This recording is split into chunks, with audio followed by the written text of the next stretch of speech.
muito difícil fazer um remake de algo que é basicamente uma obra-prima. A Disney vem tentando fazer isso há algum tempo e ultimamente tem fracassado miseravelmente, com raríssimas exceções.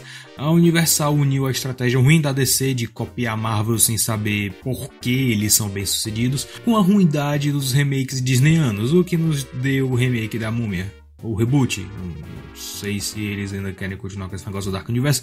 Enquanto isso, ironicamente, os filmes baseados em jogos têm sido surpreendentemente bons.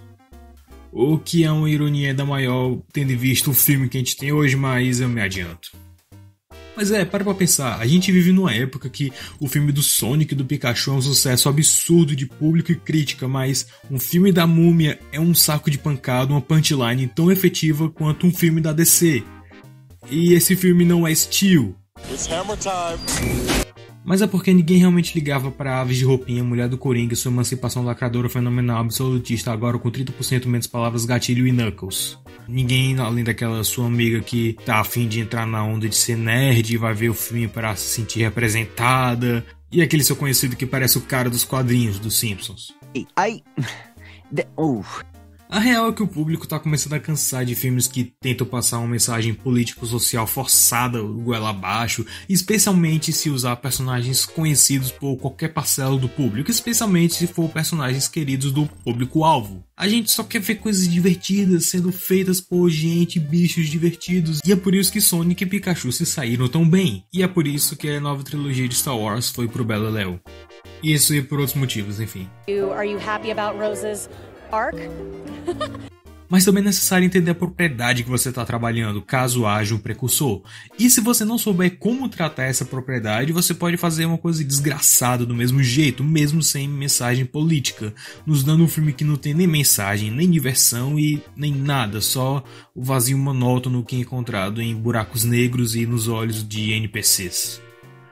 Caso em questão, O Grande Mentiroso 2. Porque é claro que isso teve uma sequência, no mesmo sentido que Despertar da Força é uma sequência. Eu sou o Campan Katsuragi e este é o Super Review Time.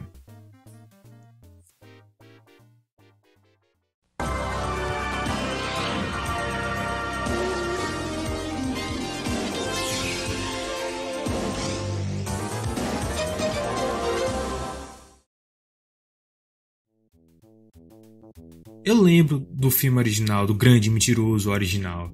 Bons tempos que eu ia com meu pai na locadora do bairro, que também funcionava como escola de karatê, que também funcionava como escola de dança. E aí a gente pegava 2 a 3 filmes pra levar pra casa, copiar os que a gente gostasse e aí devolvia na semana seguinte.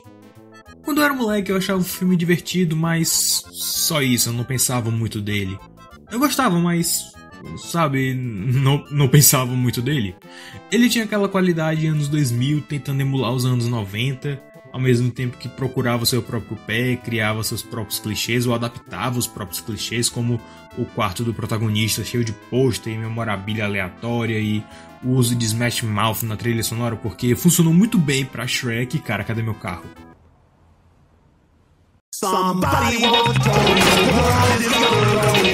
Mas não só isso, até hoje é um filme que envelheceu surpreendentemente bem.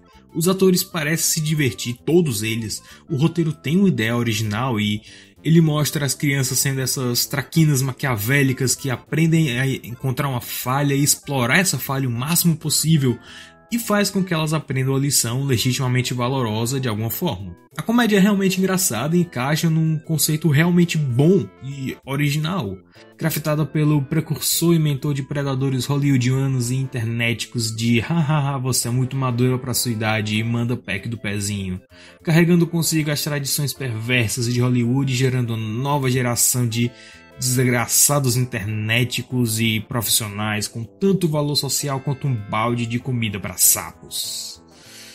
Ele mesmo, senhoras e senhores, o senhor Dan Get in the Van Schneider, que assim como quase todo grande figurão da indústria do entretenimento, piada proposital ou não você decide, tem uma lista de acusações /criminal /assédio /bullying maior do que o próprio braço.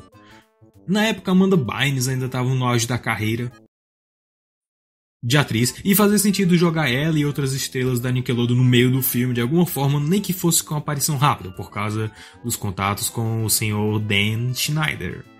Um dos cameos que tem nesse filme é o Kenan, aquele Kenan de All That e Kenan e Kel, e esse maluco random de Saved by the Bell. Se tem interesse ou ficou chocado sobre essas informações sobre o criador das séries iCarly, Kenan e Kel e Drake e Josh, eu vou deixar um vídeo na descrição que vai ser bem informativo, tá?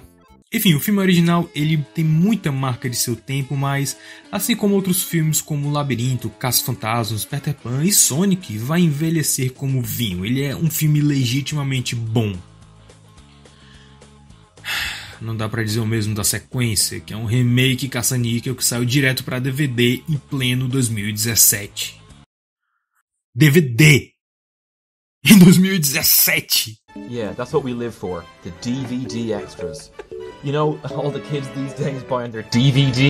Pra você que é um porco inculto e que não assistiu o Grande Mentiroso original, o filme tratava sobre Jason Shepard, um moleque mentiroso à beça que se aproveitou do sucesso de Malcolm in the Middle e que acabou sendo obrigado a fazer uma redação para não ir para a escola de verão que, segundo o meu conhecimento prévio de Um Fugitivo do Barulho, anotação mental, resenhar Um Fugitivo do Barulho depois, é basicamente a recuperação daqui. O moleque tem um surto criativo que eu poderia pagar pra ter e escreve uma história sobre um mentiroso que fica mais gigante a cada mentira que ele conta. Sim, é basicamente Pinóquio misturado com aquele pesadelo do Professor Aloprado ruim, mas ainda é uma ideia interessante. Mas no caminho para entregar a redação, ele é atropelado pela limusine de Wolf, um produtor de cinema que tá rodando um filme nas redondezas. Para escapar de um processo, ele dá uma carona pro moleque até a escola, mas o guri acaba esquecendo a redação no carro, porque é claro que sim, e o produtor usa a redação como argumento para fazer um filme. Ele teve sorte na real, se fosse a Disney ele estaria negando que sequer deram carona pro moleque até hoje.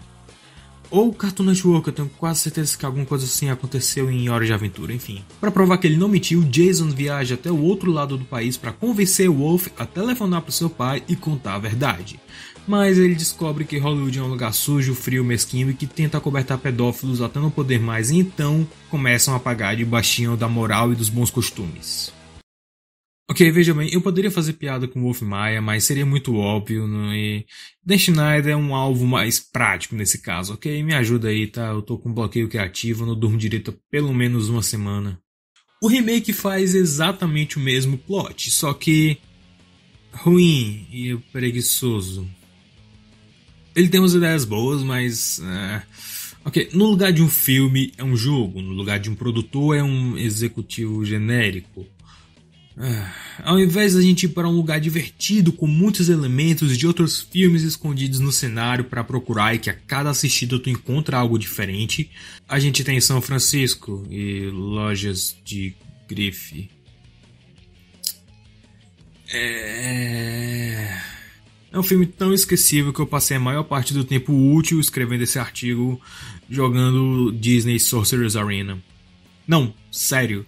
Vocês acreditam que eu gastei tipo umas 300 gemas só pra pegar mais energia, pra ter a chance de pegar ingrediente pra poder equipar o síndrome e assim completar a lista de tarefas diárias pra juntar tokens pra liberar a Darkwing Duck? Vamos encarar o perigo.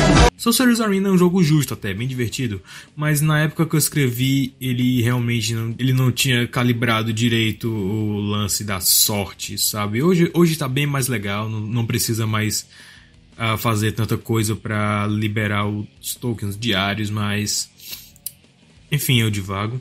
O filme faz essas diferenças básicas que a história exige por se tratar de um jogo e não de um filme, mas ele faz mudanças que...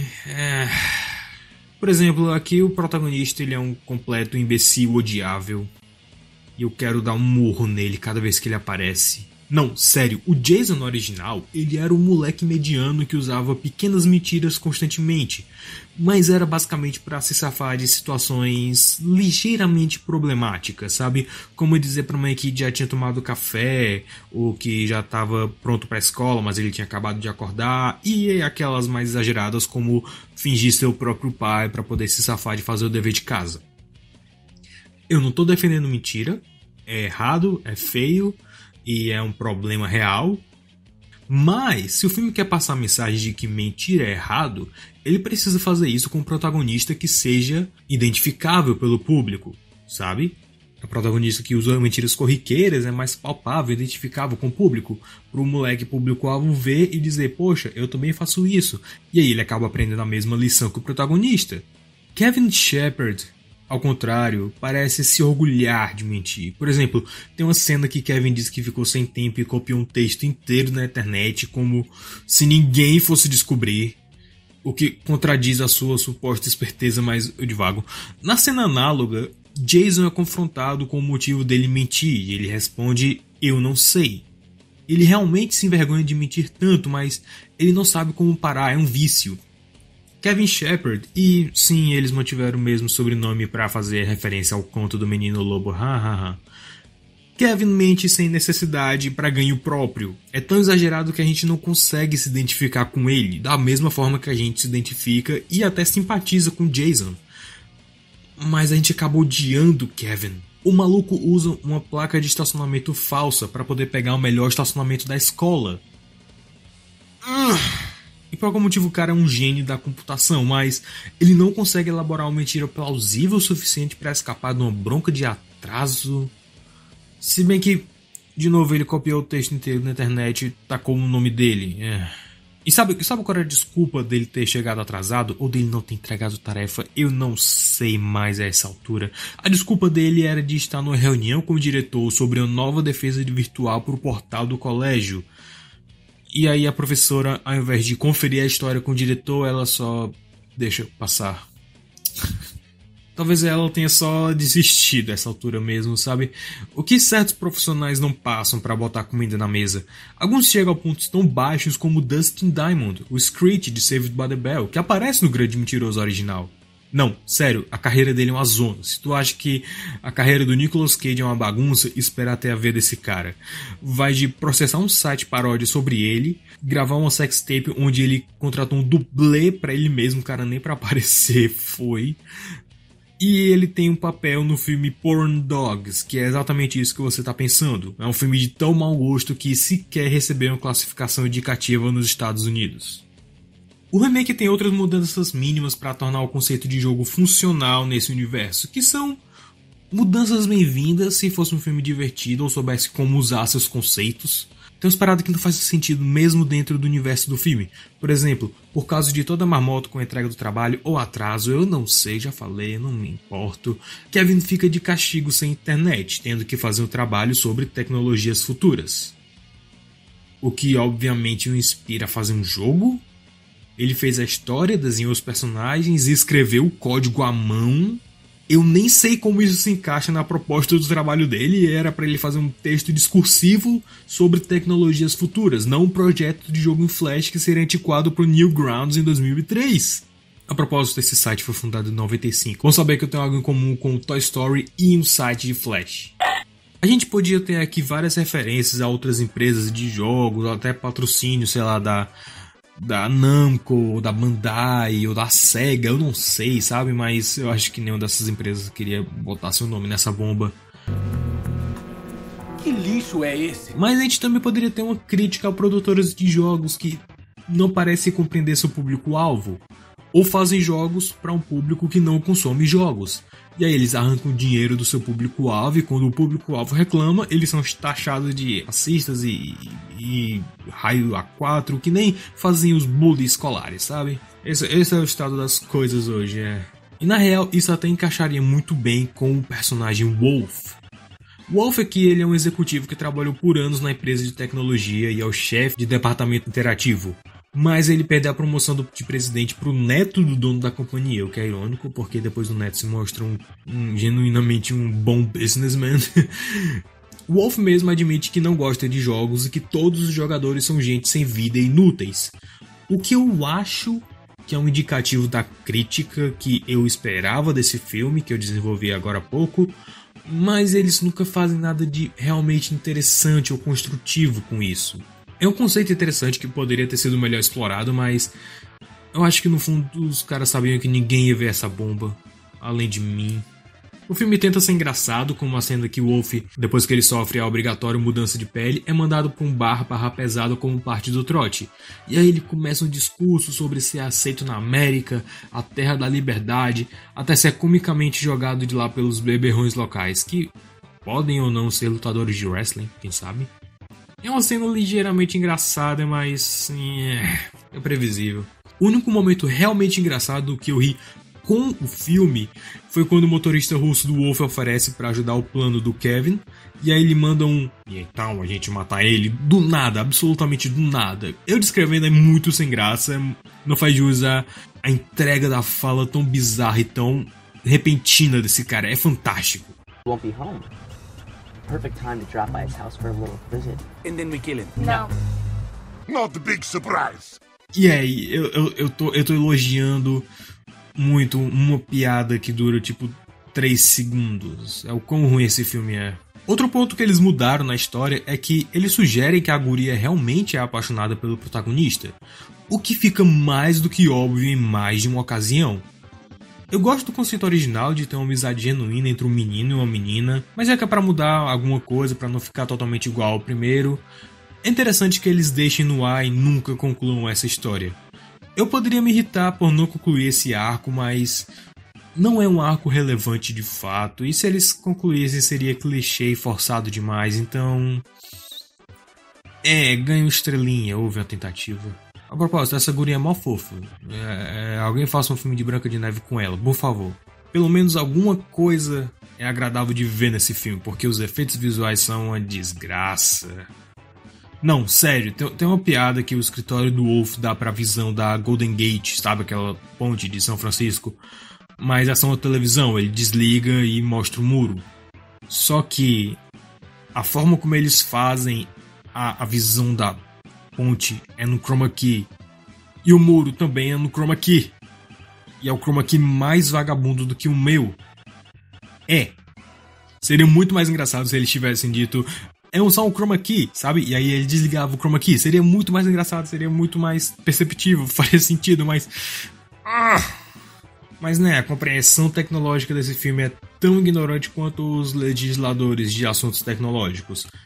O filme nem tenta esconder na real, tipo... Como eu falei, o Kevin abre o mecanismo de busca, direto da área de trabalho, bota 4 palavras-chave e aparecem 4 arquivos de texto na frente dele. Não é assim que funciona! Eu achei que ele ia pegar, tipo, trechos dos textos e juntar num arquivo novo, mas não.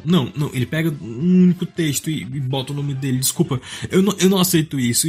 Isso é trapaça básica do ensino médio. Não era pra ele falhar nisso. Não, ó, isso aqui é sensacional. Tem uma cena que os caras estão programando um jogo que, de novo, seria incrivelmente retardado e sem graça, mesmo em 2003, quando saiu o filme original. Enfim, eles estão programando o jogo e em uma das cenas eles mostram o código rolando na tela. Só que o código tá rolando no VLC Media Player.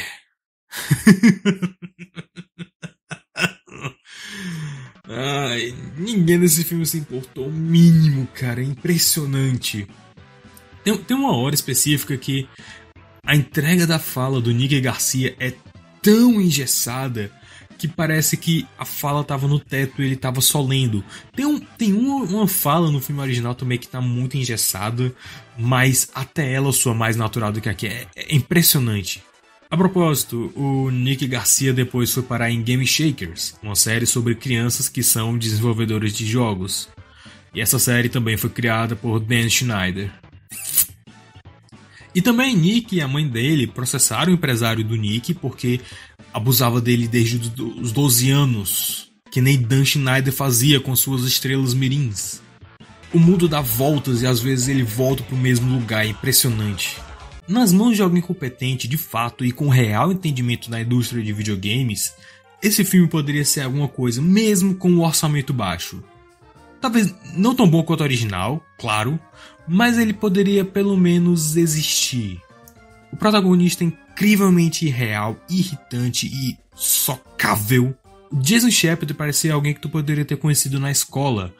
Todo mundo teve aquele amigo cartunescamente mentiroso. De fato, eu lembro que eu tinha um colega na 7ª série que dizia que o primo dele tinha um emulador de Play 3 para Play 2 e ele conseguiu rodar o Metal Gear Solid novo, o Metal Gear Solid 4 na época. Ele dizia que o primo dele conseguiu rodar o Metal Gear Solid 4 no Play 2 com esse emulador. Pois é. Tinha outro no transporte escolar que dizia que O tio dele tinha um Skyline, ou era uma espada forjada pelo cara lá de Kill Bill, eu não lembro agora. Você também pode tentar apreciar a metalinguagem do filme que anuncia nos pôsteres ser totalmente novo, mas ele é literalmente um remake do original, então não tem por que ter um 2 que aparece em alguns momentos. Ou nem se chamar Bigger, Fatter Liar, porque implica que já existe um outro menor, então... Enfim, é um filme sobre mentiras que mente no material promocional. Até nos momentos que era pra ser mais divertido o filme fracassa, ele tenta usar a trilha sonora pop pra representar emoções que nem no original. Mas no Grande Mentiroso pelo menos eram músicas divertidas que casavam com as cenas, as emoções, mesmo que algumas letras fossem distoantes em alguns casos. Mas eu não sou Sideways, então eu vou me limitar a comentar isso. No original tinha uma montagem que os moleques se escondem no depósito da Universal para se abrigarem, e é uma overdose de referências a outros filmes e simplesmente coisas divertidas acontecendo, e a música que tocava dizia: "Eu espero que essa festa nunca acabe". Aqui não tem esse momento. Tem um momento análogo a ele, que é quando o Nick e a Branca de Neve vão experimentar roupas de grife, mas nem de longe tem a mesma sensação de maravilhamento, de diversão do filme original. E raio, pelo menos o Grande Mentiroso original era engraçado, constantemente engraçado. O tempo todo tinha algum tipo de metacomentário sobre a indústria do cinema, ou uma participação especial soltando uma piada. O elenco de apoio era realmente divertido e memorável. De novo, eles pareciam estar se divertindo e todos pareciam ter peso no roteiro, mesmo que fosse um papel rápido, tipo a recepcionista louca dos cachorros. Eu me lembro da recepcionista porque ela era a louca dos cachorros. Ela era um personagem memorável e não tava mais que 5 minutos na tela. Isso é... O segundo filme não tem isso. Todos os personagens são tão memoráveis quanto peões num jogo de xadrez, até os protagonistas. Raios, o original tinha um filme dentro de um filme que o Urkel de Family Matters interpretava um policial cujo parceiro era uma galinha. E a galinha era mais popular que o Urkel. E isso era uma piada recorrente no filme. Arte! Isso é arte! Ao contrário, esse Bigger Fatter Lie, o Grande Mentiroso 2, me faz questionar sobre a existência dele constantemente. Parece muito um delírio febril. E na real ele me dá vontade de jogar alguma coisa boa. Tipo, sei lá, Dew of the Jungle. Ou Sorcerer's Arena. Ou até Rage Shadow.